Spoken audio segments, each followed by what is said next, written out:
Yeah, no, I mean, you have to, a lot of it has to do with just the ability to, part of it is humbling, right? Uh, you make fun of other people, but you also make fun of yourself, and you and you allow others to make fun of yourself without getting hurt by it. Uh, because part of it is you need to be humble. Like you can't walk into battle or something like that as this arrogant, like pompous, I'm gonna, and so that's one. The other part of it is that the world is can be very dark, and Hmm. and you know, and there are a lot of things that are very, very difficult to deal with emotionally and psychologically, and so um, part of it is that you make dark jokes or mean jokes, and you do so in order to deal with how horrific things can be and how horrific people can be. Absolutely. And so there is, um, and to someone who hasn't experienced it, like we live in a very diverse world in terms of experience that people have. Um, and people who have, I don't care whether you served in the military or not, right? Like if you've never been to a place where life is truly hard, like if Hmm. you've born and raised in the United States in some nice little suburb, whatever, and you think that because your stomach grumbled once, that means that you're starving to death, right? And you don't know what the actual meaning of starving to death is. Oh yeah.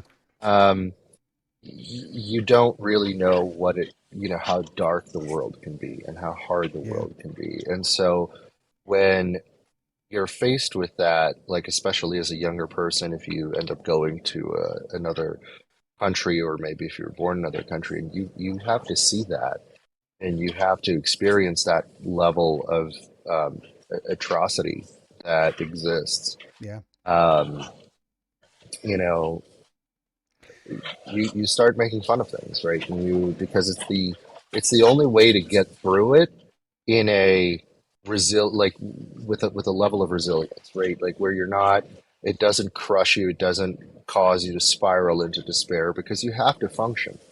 And in the military, especially, if you're in a combat type role or environment, you can't afford to sit there and go, oh my God, oh my God, oh my God, this is so right. Like you have to move through it Yeah. Got and to you roll with have it. to complete your mission. Otherwise, you get killed or somebody you care about gets killed or your mission gets messed up.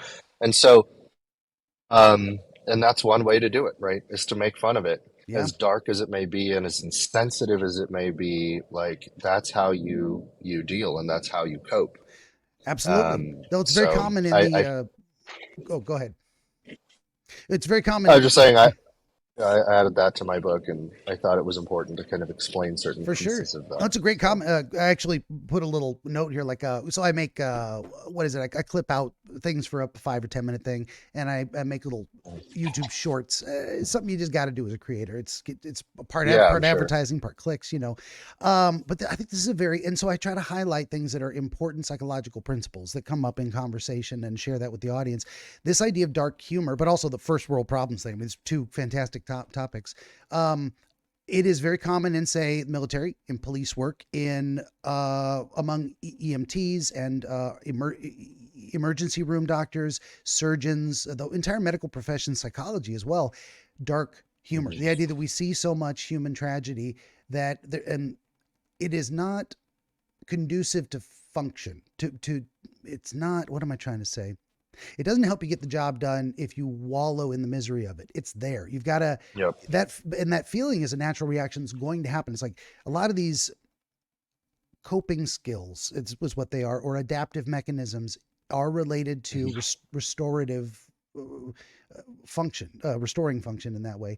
Um, Grief, misery, wallowing in tragedy, or that intense feeling that we get out of compassion and watching people suffer and just hating it. We got to do something with it. And what we very Yep. often do, a lot of people turn it. That's why a lot of people go from being, sad about something to being angry about something. Anger is a little more empowering, functional, driven feeling.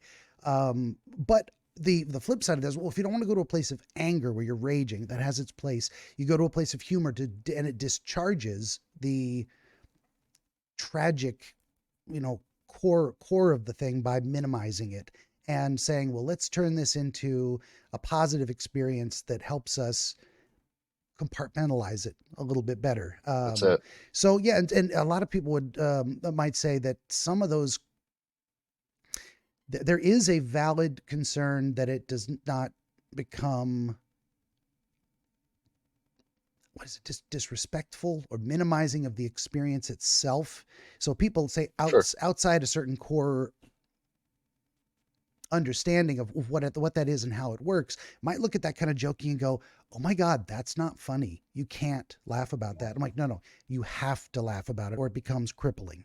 There's no two ways about it. Well, that I think that that's part of the problem, and it touches on, you know, a major dynamic, I guess, that exists today, which is the whole censorship um, Yeah. of comedians and just in general of anyone, right? Because, and look, there's a fine line between humor that is degrading, Yeah. intentionally just, putting someone down and that like mean and spiteful, and humor that's just dark, um, but based in experience. And I think that what's interesting to me, like I will periodically, uh, when I write uh, tweets for on social media, or if I'm writing a blog entry or something like that, I have to be very careful. Like I censor myself because Yeah. I'm like, how is somebody who doesn't has never had this experience, has never dealt with X, Y, or Z, how are they going to perceive it? And what's the backlash for that going to be?